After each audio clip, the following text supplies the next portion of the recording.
E aí, meus amigos? Bom ou não? E uma das nossas conclusões em 1978 era de que o único partido que podia ser chamado por esse nome era o Partido dos Trabalhadores e que tinha um programa de transformação do Brasil. Gente, eu tava toda plena pensando no quanto o Agripino foi Juninho e meteu o dedo na face daquela mulher pra dizer que a casa não era do filho dele, quando o registro do imóvel diz que sim. Era assim. Tava toda feliz em fazer um vídeo de qualidade pra fazer um Dória no Dória e de repente, pá! Seu Fachin me puxou pelo cabelo e falou: Menina, você não vai ser feliz hoje.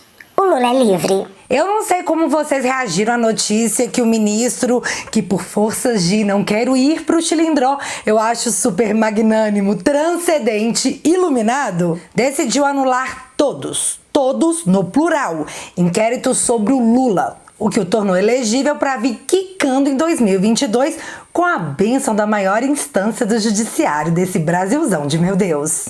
A pergunta é, por que isso aconteceu assim, do nada? Calma, meu querido bebê que sonha com uma democracia plena. Se você ligar os pontinhos, você vai entender que a trilogia da Thalia no SBT não tem metade do enredo desse filme ruim chamado Justiça no Brasil. E nesse vídeo eu vou fazer exatamente isso. Vamos ligar os pontinhos. Então separa a pipoca, fica confortável. É o dossiê do caos.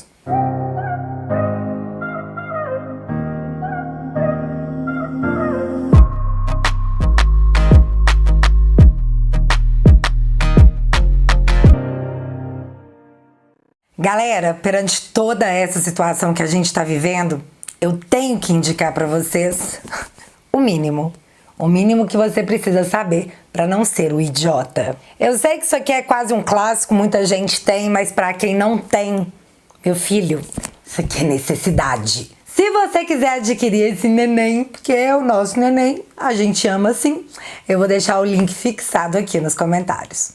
O momento é bem oportuno. Antes da gente remoer a novela toda, eu preciso ter certeza absoluta que você entendeu exatamente o que foi que aconteceu ontem.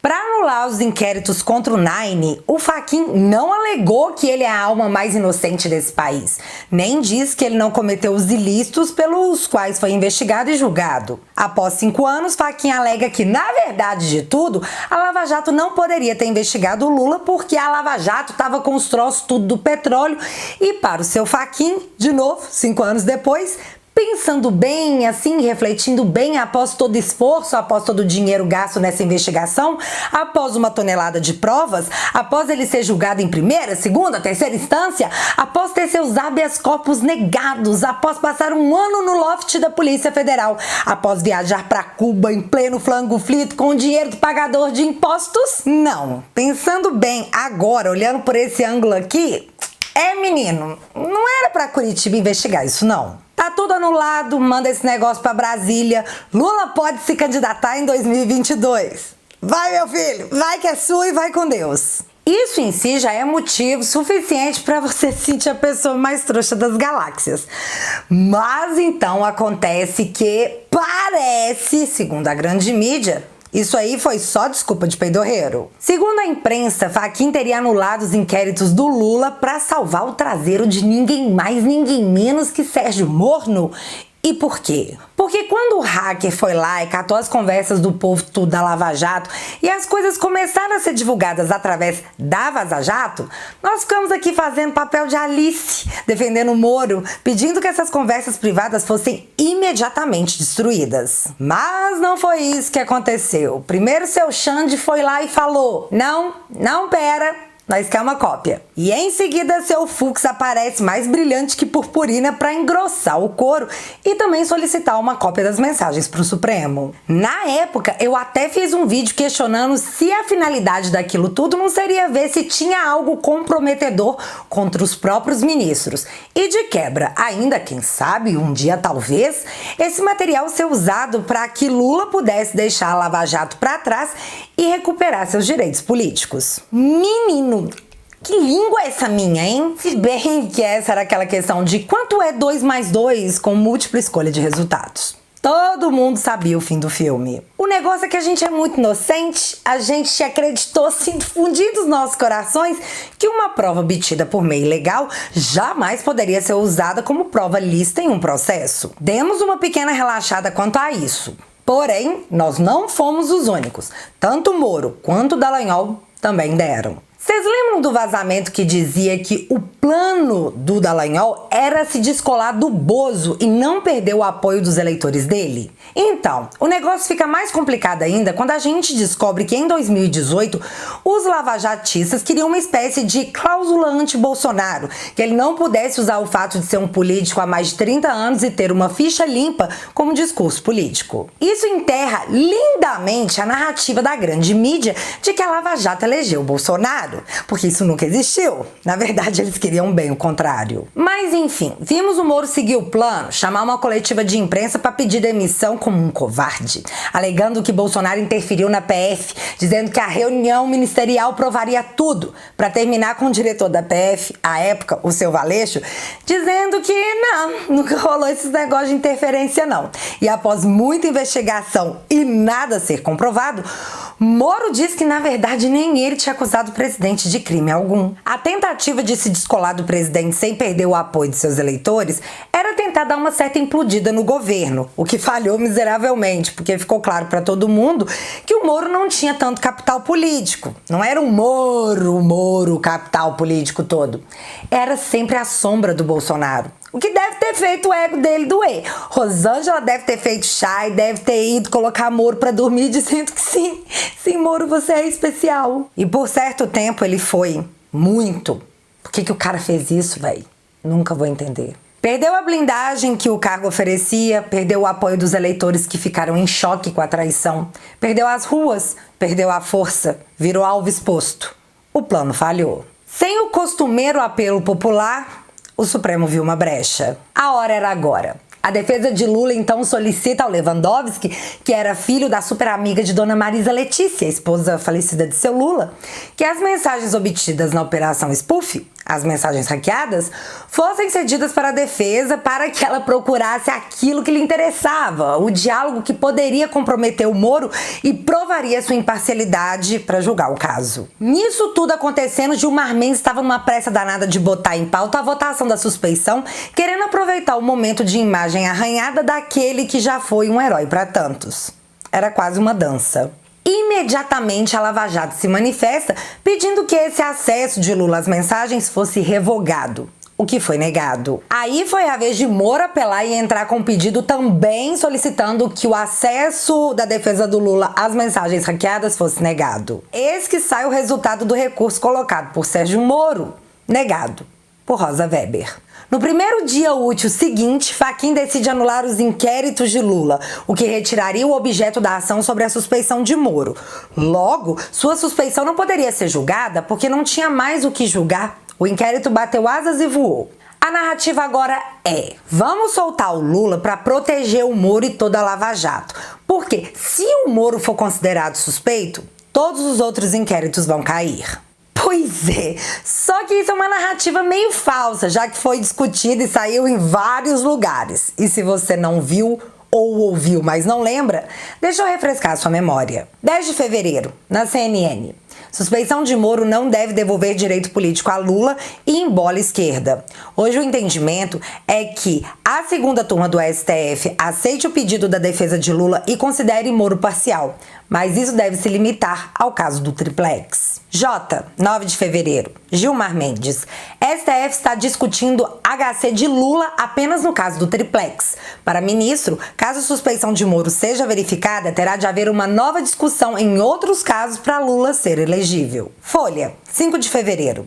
STF não deve devolver direitos políticos a Lula, mesmo que Moro seja considerado parcial no caso do triplex. Petista deve seguir inelegível por condenação por obras em sítio de Atibaia. Acho que tá bom, né? Deu pra entender que caso a suspeição de Moro fosse acatada, Lula continuaria o ficha suja condenado por tribunal colegiado. Aí voltamos na bendita narrativa de vamos limpar a ficha do mentor do maior esquema de corrupção que esse mundo já viu, para poder salvar o Moro de uma condenação de suspeição que mesmo assim manteria o Lula ficha suja? Então esse negócio meio que não tá fazendo sentido pra mim. Ah, Ah, mas os condenados por Moro poderiam recorrer alegando a suspeição e os processos vão subir tudo no telhado? É, filhão, sim. Mas vem cá. Você acha que alegando que a competência não era dele pra julgar nenhum processo, vai acontecer o quê? O que você acha que o Emílio Odebrecht vai fazer? O que o Léo Pinheiro vai fazer? O que o Vacário, todos os outros, vão ficar batendo palminha pela sorte na vida que o Lula deu? Ou também vão alegar que faziam parte do mesmo processo e que não deveriam estar na República de Curitiba? Você ainda não tá acreditando em mim, né? Mas no final da noite dessa segunda, beirando ali a meia-noite, o Antagonista, blog super conhecido por fazer quase uma campanha pro Moro na presidência, deu a seguinte matéria: Fachin temia que Gilmar anulasse toda a Lava Jato. Aí, no meio da matéria, eles de uma forma incrível passaram um mega pano pro seu Fachin, para terminar o conteúdo da matéria dizendo, abre aspas, como mostramos mais cedo, Fachin também quis democratizar a impunidade, uma vez que a segunda turma já andava livrando de condenações políticos do PP e do MDB, não haveria por que deixar o chefe do PT condenado.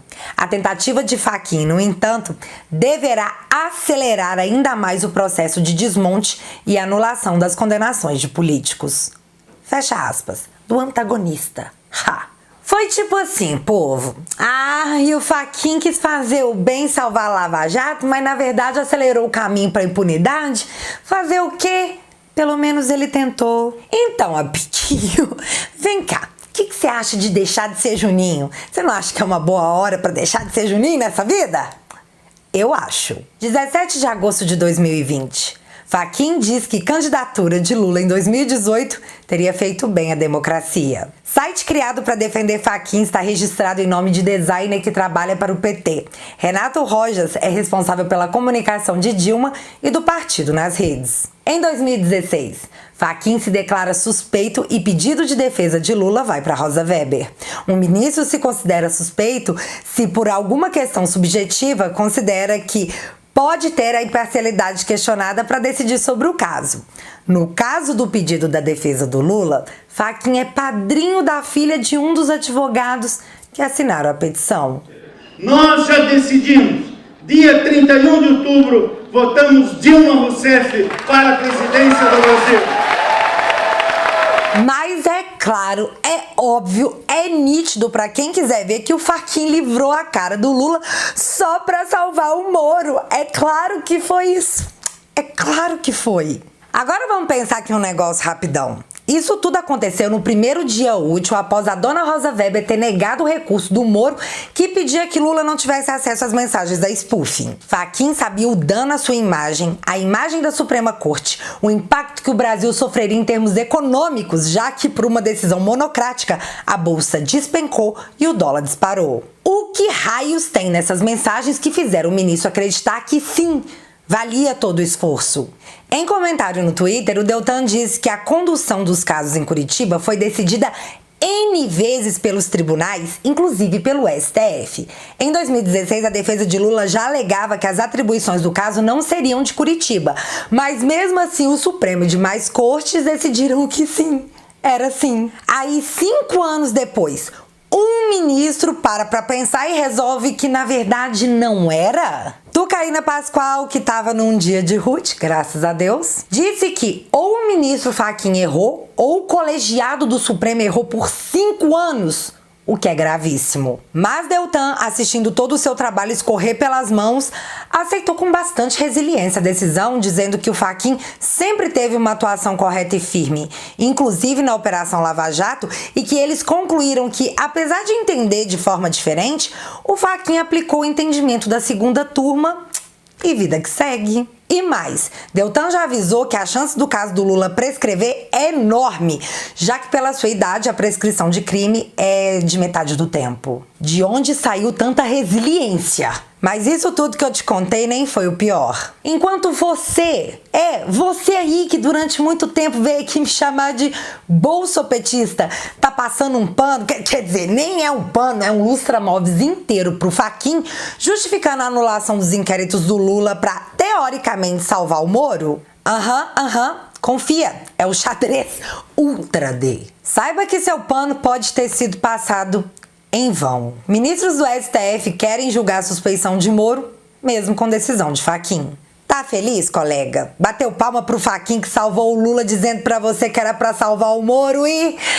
Bom, é o nosso Supremo. O que vocês acham que eles vão fazer? E eu ainda tenho que ter maturidade pra não bancar a louca da quinta série na hora de xingar quando eu vejo esse tipo aqui de matéria. Lula foi pego de surpresa pela decisão do Fachin de anular condenações na Lava Jato. E isso porque no fim do domingo, o seu Humberto Costa publicava um vídeo do Lula malhando com a seguinte legenda: podem se preparar. Cara, como é que ele sabia? Pois é, aí nós vamos tomar o poder, o que é diferente de ganhar uma eleição. Do lado de cá do muro, nós sofremos quase que uma caçada pelo judiciário brasileiro por apontar o dedo contra possíveis arbitrariedades dos magistrados. O povo do lado de lá, o povo em cima do muro, aplaudiram comendo pipoca. E hoje o que vemos é esse mesmo povo justificando um ministro do Supremo que livrou a cara do Lula. Pega a sua narrativa de bolso petista, passa na cara e aí se olha no espelho. Hoje, mais do que nunca, eu sigo muito curiosa para saber o que realmente tinha naquelas mensagens. Porque hoje a CNN disse que lá tinham áudios que poderiam arrasar terras. O que foi que fez essa turma se unir dessa forma para que não fosse divulgado esse material?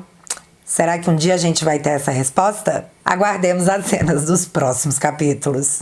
E você? Você comprou a narrativa do vamos proteger o Moro? Não, pera. Ai, meu Deus, que droga. Deu errado. Me conta aqui nos comentários que eu quero saber. Se você ainda não é inscrito aqui no meu canal, meu amigo, se inscreve e deixa seu like. Porque você já sabe, acontecendo alguma coisa de relevante ou irrelevante, a gente volta. Beijos, galera. Fui!